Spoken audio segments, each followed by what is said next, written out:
ಗುರುಜಿ ತಿಳಿಸ್ಕೊಡ್ತಾ ಇದ್ರಿ ಕಣ್ಣಿನ ಬೆಳಕಿನ ವೇಗದ ಕುರಿತಂತೆ ಮುಂದುವರಿಸೋದಾದ್ರೆ ಗುರುಗಳೇ. ಈಗ ಇಬ್ಬರು ಈ ಮಾತು ಹೇಳಿದ್ರು, ದೇವ್ರನ್ನ ನಂಬೋದು. ಅಮ್ಮ ಇದು ಸರಿನಾ ಮಾತು? ನಿಜವಾಗ್ಲೂ ಸರಿನಾ? ಮನುಷ್ಯ ಅದನ್ನು ಹೇಳ್ಬೋದ ಈ ಮಾತನ್ನ? ದೇವ್ರು ನಂಬೋದು ಏನಕ್ರಿ ನಂಬೇಕು ದೇವ್ರನ್ನ? ನಿಮ್ಮ ದೇವ್ರು ಹೇಳಿಲ್ವಲ್ಲ ನಂಬೋ ಅಂತ. ದೇವಸ್ಥಾನದಲ್ಲಿ ಪೂಜೆ ಮಾಡುವಂಥ ಪೂಜಾರಿಗೆ ದೇವ್ರು ಎಲ್ಲವನ್ನು ಕೊಟ್ಬಿಡ್ತಾನ? ಇಲ್ಲ ಅಲ್ಲ, ಅವ್ರಿಗೆ ಸಮಸ್ಯೆ ಜಾಸ್ತಿ. ಯಾಕೆಂದರೆ ಟೈಮ್ ಸರಿ ತಿನ್ನೋಕ್ಕಾಗಲ್ಲ, ಒಂದು ಗ್ಲಾಸ್ ಕಾಫಿ ಕುಡಿಯೋಕ್ಕೂ ಆಗಲ್ಲ. ಯಾಕೆ ಬರ್ತಿರ್ತಲ್ಲ, ಸ್ವಾಮಿ ಅರ್ಚನೆ ಮಾಡಿ, ಸ್ವಾಮಿ ಮಂಗಳಾರತಿ ಮಾಡಿ, ಸ್ವಾಮಿ ಏನೋ ಹೇಳ್ತಿರ್ತಾರೆ. ಅವನಿಗೆ ಬಿಡೋಕ್ಕೂ ಆಗಲ್ಲ. ಸಂಪಾದನೆಯೂ ನೋಡಬೇಕು, ದೇವ್ರನ್ನೂ ನೋಡಬೇಕು, ಜನನೂ ನೋಡಬೇಕು, ಇದ್ರ ಮಧ್ಯೆ ಹೆಂಡತಿ ಮಗಳು ಕಟ್ಕೊಂಡು ಅಳಬೇಕು. ಹೌದಾ? ಪ್ರಾಬ್ಲಮ್ ಇರೋದೇ ಅಲ್ಲೇ ಜಾಸ್ತಿ. ಯಾಕೆ? ಬೆಳಿಗ್ಗಿಂದ ಸಂಜೆವರೆಗೂ ದೇವಸ್ಥಾನ ಪೂಜೆ ಮಾಡೋ ಪೂಜಾರಿಗೆ ಸಮಸ್ಯೆ ಇದ್ದ ಮೇಲೆ ನಾವು ದೇವ್ರ ಹತ್ರ ಹೋಗಿ ಕೇಳೋದೇನು? ಯೋಚನೆ ಮಾಡಬೇಕಲ್ಲ. ದೇವ್ರ ಮೇಲೆ ಭಾರ ಹಾಕೋದು ಸೋಮಾರಿತನ ಜನಗಳಲ್ರಿ. ತಪ್ಪಿಸ್ಕೊಳ್ಳೋರು ಹೇಳೋದು ಈ ಮಾತು, ನಾನು ದೇವ್ರು ನಂಬ್ತೀನಿ, ವಾರ ಬಂದರೆ ದೇವಸ್ಥಾನಕ್ಕೆ ಹೋಗ್ತೀನಿ, ನೀನು ಹೋಗು ಅಂತ ಹೇಳಿದವ್ರು ಯಾರು? ಮಕ್ಕಳು ಕೇಳ್ತಾರೆ, ನಾನು ನಿನ್ನನ್ನು ಹೊಟ್ಟೆಲಿ ಉಡ್ತೀನಿ ಅಂತ ಕೇಳಿದ್ನಾ? ಇಲ್ಲ, ನೀನು ಮಾಡ್ಕೊಂಡಿದ್ದು. ನನಗೇನು ಹೇಳ್ತೀಯ? ನಾನು ಓದಿಸು ಅಂತ ಹೇಳಿದ್ನಾ? ಇಲ್ಲ, ನೀನು ಓದಿಸಿರೋದು. ನನಗೇನು ಹೇಳ್ತೀಯ? ಹಿಂಗೆ ನೋಡಿ ಛೇಮಾರಿ ಮಾಡಿದಾಗ ತಂದೆ ತಾಯಿ ತಲೆ ಬಗ್ಗಿಸ್ಬೇಕಾಗತ್ತೆ. ಇನ್ನು ಮುಂದೆ ಇದೇ ಸಿಕ್ಕೋದು ಎಲ್ಲ ತಂದೆ ತಾಯಿಗಳು. ಈಗ ಆಲ್ರೆಡಿ ಸಿಕ್ಕಿದೆ. ಸಮಾಜದಲ್ಲಿ ಈ ಮಾತನ್ನು ಹೇಳ್ತಕ್ಕಂಥ ಗುಂಡಿಗೆ ಒತ್ತಿರೋ ಗಂಡಸು ಅಂದರೆ ಯಾರೂ ಇಲ್ಲ ಈ ವಿಚಾರ ಹೇಳೋಕ್ಕೆ.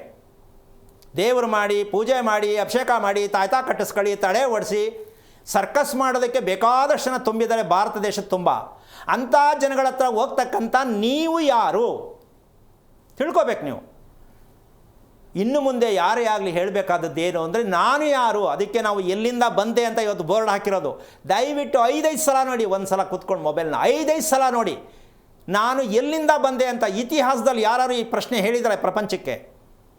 ಸ್ವಲ್ಪ ಅರ್ಥ ಮಾಡ್ಕೊಳ್ಳಿ. ಎಷ್ಟು ಕೋಟಿ ಖರ್ಚು ಮಾಡಿದ್ರೂ ನಿಮಗೆ ಮಾಹಿತಿ ಸಿಗಲ್ಲ. ಅಂತಹ ಒಂದು ಮಾಹಿತಿ ನಿಮ್ಗೆ ಸಿಕ್ಕಿದೆ ಅಂದರೆ ಎಷ್ಟೋ ಜನ್ಮದ ಪುಣ್ಯ ಬೇಕಾಗತ್ತೆ ಕೇಳಿಸ್ಕೊಳ್ಳೋಕ್ಕೆ ಕಿವಿಯಿಂದ. ಇದನ್ನು ಹರಗಿಸ್ಕೊಳ್ಳೋಕ್ಕೆ ಮೊದಲು ತೀರ್ಮಾನ ಮಾಡಿ. ನಾನು ಯಾರು? Who are you? ಕೋಪ ಬಂದಾಗ ಇಂಗ್ಲೀಷಲ್ಲಿ ಕೇಳ್ತಾರೆ ಅಲ್ಲಮ್ಮ. ಮಗಳು ಅಪ್ಪನ ಕೇಳ್ತಾಳೆ, ಎಲ್ಲಿ? ಲವ್ ಮಾಡಿಬಿಟ್ಟು ಕಂಪ್ಲೇಂಟ್ ಕೊಟ್ಟು ಅಪ್ಪನ ಕರೆಸ್ತಾರೆ, ನನಗೆ ಸೆಕ್ಯೂರಿಟಿ ಕೊಡಿ ಅಂತ. ಅಲ್ಲಿ ಅಪ್ಪ ಹೋದಾಗ ಮಗಳು ಕೇಳ್ತಾಳೆ, ಹೂ ಆರ್ ಯು? ಯಾಕೆ ಅಂದರೆ, ನೀನು ಯಾಕೆ ಮದುವೆ ಮಾಡ್ಕೊಂಡೆ ನನ್ನ ಮಾತು ಬಿಟ್ಟು, ನನ್ನ ಒಳ್ಳೆ ಹುಡುಗನ ಜೊತೆ ಮಾಡ್ತಾ ಇದ್ದ, who are you? You get out. ಇಂತಹ ಪ್ರಶಸ್ತಿ ಪತ್ರಗಳನ್ನು ಕೊಡುವಂತಹ ಮಕ್ಕಳನ್ನು ನಾವು ಮಾಡ್ಕೊಂಡಿದ್ದೀವಿ ಅಂದರೆ ತಂದೆ ತಾಯಿಗಳಿಗೆ ಎಂತಹ ಸನ್ಮಾನಗಳನ್ನು ಮಾಡಬೇಕು ಪ್ರತಿಯೊಬ್ಬರು ಯೋಚನೆ ಮಾಡಿ.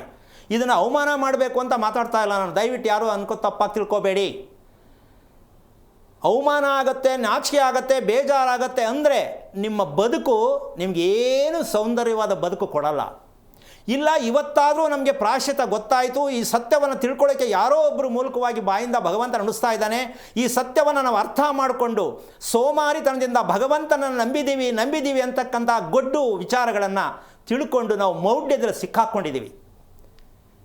ನಮ್ಮ ದೇಹದಲ್ಲಿ ಇರ್ತಕ್ಕಂಥ ಭಗವಂತನನ್ನು, ನಾವು ಊಟ ಮಾಡುವ ಅನ್ನದಲ್ಲಿ ಭಗವಂತನನ್ನು, ನಾವು ಕಟ್ಟುವ ಮನೆಯಲ್ಲಿ ಭಗವಂತನನ್ನು ನಾವು ಉಳಿಸ್ಕೋಬೇಕೇ ಹೊರ್ತು ದೇವಾಲಯದಲ್ಲಿ ಕೂತಿರ್ತಕ್ಕಂಥ ದೇವ್ರ ಹತ್ರ ಹೋಗಿ ನಾನು ಬೇಡಿ ಸರ್ ಮಾಡ್ಕೋತೀನಿ ಅಂದರೆ ಹೇಳ್ಬಿಟ್ಟಿದ್ದೀನಿ, ಪೂಜಾರಿಗೆ ಹೋಗಿ ಕೇಳಿ ಒಳ್ಳೇದಾಗೈತಾ ಅಂತ. ಹಾಗಾದರೆ ಪೂಜಾರಿ ತಪ್ಪ? ಅಲ್ಲ. ದೇವಸ್ಥಾನಕ್ಕೆ ಹೋಗೋದು ತಪ್ಪ? ಅಲ್ಲ. ಅವ್ರ ಚಿಂತೆ ನಿಮಗೆ ಯಾಕ್ರಿ? ನಿಮ್ಮ ಮನೆ, ನಿಮ್ಮ ದೇಹವನ್ನು ಸರಿ ಮಾಡ್ಕೊಳ್ಳಿ.